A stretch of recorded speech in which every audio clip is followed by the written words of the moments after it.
കായിക കേരളത്തിന് ഏറ്റവും അഭിമാനകരമായ ഒരു സ്റ്റേഡിയമാണ് തിരുവനന്തപുരത്തുള്ള ഗ്രീൻഫീൽഡ് സ്റ്റേഡിയം.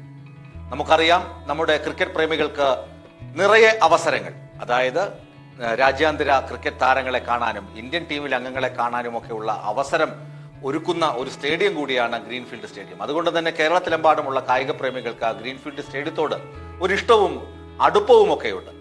എന്നാൽ ഈ ഗ്രീൻഫീൽഡ് സ്റ്റേഡിയത്തിന്റെ മുൻഭാഗം ഈ ചിത്രത്തിൽ കാണുന്നത് പോലെ പാർക്കിംഗ് ഭാഗമാണ്. ആ ഭാഗത്ത് ഒരാൾ പൊക്കത്തിൽ കാട് പിടിച്ച് നിൽക്കുകയായിരുന്നു കഴിഞ്ഞ ദിവസങ്ങൾക്ക് മുമ്പ്. കാട് പിടിച്ച് അവിടെ മദ്യപന്മാർ ബിയർ കുപ്പി ഉപേക്ഷിച്ചിട്ടുണ്ടായിരുന്നു, കുട്ടികളുടെ സ്നഗ്ഗി ഉണ്ടായിരുന്നു, എന്തിന് അണലിയും രാജവെമ്പാലയും വരെ ആ കാട്ടിലുണ്ടായിരുന്നുവെന്നാണ് സ്റ്റേഡിയത്തിലെ തന്നെ ജീവനക്കാർ സാക്ഷ്യപ്പെടുത്തുന്നത്. ഇതാണ് തോമസ് സെബാസ്റ്റ്യൻ എന്ന ഒരു യുവാവ് കാണുന്നത്. അദ്ദേഹം NRI ആണ്, അതായത് അബുദാബിയിലെ ഒരു സ്ഥാപനത്തിലെ ഉദ്യോഗസ്ഥനാണ്. അവിടെ അടുത്ത ഗ്രീൻഫീൽഡ് സ്റ്റേഡിയത്തിന് സമീപത്തുള്ള ഒരു ഫ്ളാറ്റിലാണ് താമസിക്കുന്നത്. അദ്ദേഹം ദിവസവും രാവിലെ ഗ്രീൻഫീൽഡ് സ്റ്റേഡിയത്തിൽ നടക്കാൻ പോകും. അപ്പോഴാണ് ഈ കാട് ശ്രദ്ധിക്കുന്നത്. ഈ കാട് സ്റ്റേഡിയത്തിന്റെ നേരെ മുൻഭാഗത്താണ്. അരോചകമാകും, കാരണം സ്റ്റേഡിയം ഇത്ര മനോഹരമായി സൂക്ഷിക്കുന്നു, അതിന് നേരെ മുൻവശത്ത് കാട് പിടിച്ച് നിൽക്കുകയാണ്. ഈ കാട് വെട്ടിത്തളിക്കാൻ അദ്ദേഹം തീരുമാനിക്കുന്നു.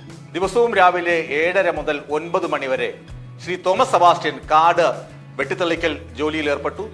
ഏറെക്കുറെ കാട് വെട്ടിത്തളിച്ചു. പലരും ഉപദേശിക്കുന്നുണ്ടായിരുന്നു പാമ്പുണ്ട്, സൂക്ഷിക്കണമെന്നൊക്കെ.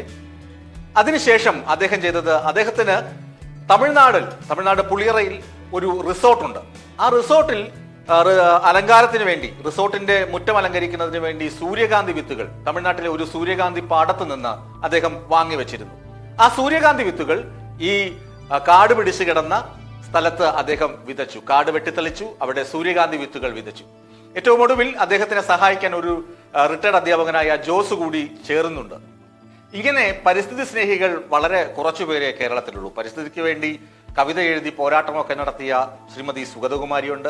അതുപോലെ കണ്ടൽക്കാടുകളെ സംരക്ഷിക്കാൻ മുന്നിട്ടിറങ്ങിയ ശ്രീ പൊക്കുടനുണ്ട്.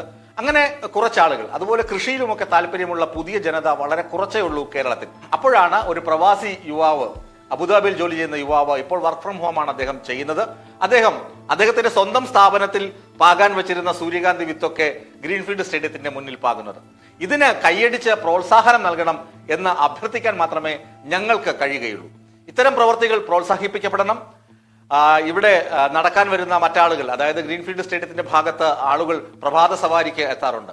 അവരൊക്കെ ഇനിഷ്യേറ്റീവ് എടുക്കുകയാണെങ്കിൽ ഈ സ്റ്റേഡിയത്തിന്റെ ചുറ്റുപാടും ഏറെക്കുറെ ഇതിനേക്കാൾ മനോഹരമായി സൂക്ഷിക്കാൻ കഴിയും. തോമസ് സെബാസ്റ്റ്യന്റെ നല്ല പ്രവർത്തിക്ക് ഒരു ബിഗ് സല്യൂട്ട് നൽകിക്കൊണ്ട് നിർത്തുന്നു.